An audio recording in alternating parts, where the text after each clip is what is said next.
Hey guys, how's it going? Welcome back. Well, we got a new review for you today. This is the NewBright Badger, and it's an interesting little machine. It looks cute. These things sell anywhere between $20 to $50 depending on where you buy them, you know. So I'm not going to be doing a running review for you. It's not even worth wasting your time to look at it. But I'm gonna put out some key points here. There's actually some good points to this thing, believe it or not. The remote runs on 900 megahertz band, so that's actually a really good point because it's also going to give you some good long range. You can run up to 2 different machines within the 900 megahertz band, so that's actually a cool little bonus. It does have digital speed control for your running, but you still have the almighty all left, all right for your steering, which, you know, hey, I guess maybe one day they'll have digital steering in their stuff. As far as the car goes, cute little antenna post for it. The body shell is actually really nice. It's a hobby grade type plastic, and we're going to take the shell off for you. You just pop the 2 clips, pull your antenna straw out, and off comes your body. So it's a pretty flexible, durable shell. It's going to take a lot of hits, so that's actually really good. So they did really well there. The tires are actually nice as far as the tread goes. They're pretty grippy. But the front end has its weak point, okay? Before we get into that, your rear shocks are actually faked. Your front shocks actually are, believe it or not, functional, which is amazing. That's really cool. The front end is actually the biggest drawback to this. For one, the front end is actually very, very light, so it's very hard to get any kind of traction out of the front end. Also, I don't know how well you're going to see this, but lifting it up and then putting it down, you'll notice that your front tires really cock in a lot on the top ends. Like they're bad, you know. This makes it very hard to control for steering wise. It wants to spin out too much. Like you can barely get this thing to go straight unless you're on carpet.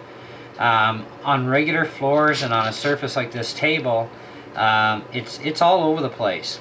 It may do better outside in the gravel. I actually took it out on the street today, and I normally don't take RC toys out in the winter, but I thought, you know what, I give up in the house. I had enough. It frustrated me to no end, and I don't really have enough carpet to make it worthwhile driving on the carpet, but it should drive on all surfaces. But on the road, it actually didn't do a whole lot better. It was very skittish too. You have to drive as slow as you can possibly go just to get any kind of traction, and even at its slowest speed, it's very fast. They actually put a lot of torque and a lot of speed into this thing, which was just, it's amazing, you know, for a NewBright toy, right? I'm gonna just turn this thing on for you. So you just push the button, and you'll see the red light beep, and then just pull your trigger. There's no on and off switch, by the way, for the remote, and it does come with all the batteries, and there's a built-in lithium-ion battery in here, and of course they give you this really cool looking USB cable. So on the slowest speed here, which is about here, that's running really super fast. And then of course we'll bring the speed up. You can hear just a bit of difference in pitch as it winds right up full blast. As far as burnouts go, I'm just holding this back and that's it. It just has too much power, so I'll try the slowest speed here. Even as slow as I can get it to go, it's she's just sit there and do burnout, so. They definitely put a lot of power into this machine, which is very, very amazing.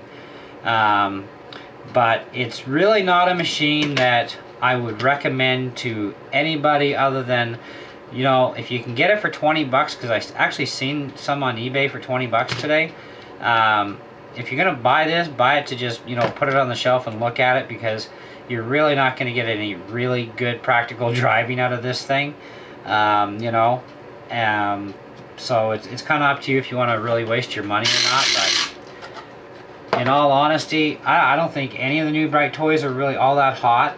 I do have a Wolf Pro, and it's got digital speed and regular steering, and it's actually kind of a neat little machine, but it's still way overpriced, and that's the big thing too, is the pricing on their toys, considering no parts, and a lot of them are really crummy. I've actually had a lot of experience with NewBright toys, and not much that's of any good for experience. And this is actually the most abhorrent, lousy piece of junk I have ever had the privilege, we'll say, or whatever, of actually even testing out. And it's just not a machine that I would recommend to anybody. You're just wasting your money, unless it's just for, you know, put it on the shelf and look at it, but it has no practical use to it, to be honest with you. But anyways, that's my viewpoints on this machine. So, you know, I would definitely consider thinking twice before purchasing it. And but it is still, it's your money, it's your fun. But it's a lot of frustration, I can tell you that, trying to drive this thing. Anyways, thanks for watching, and we'll catch you on the next video.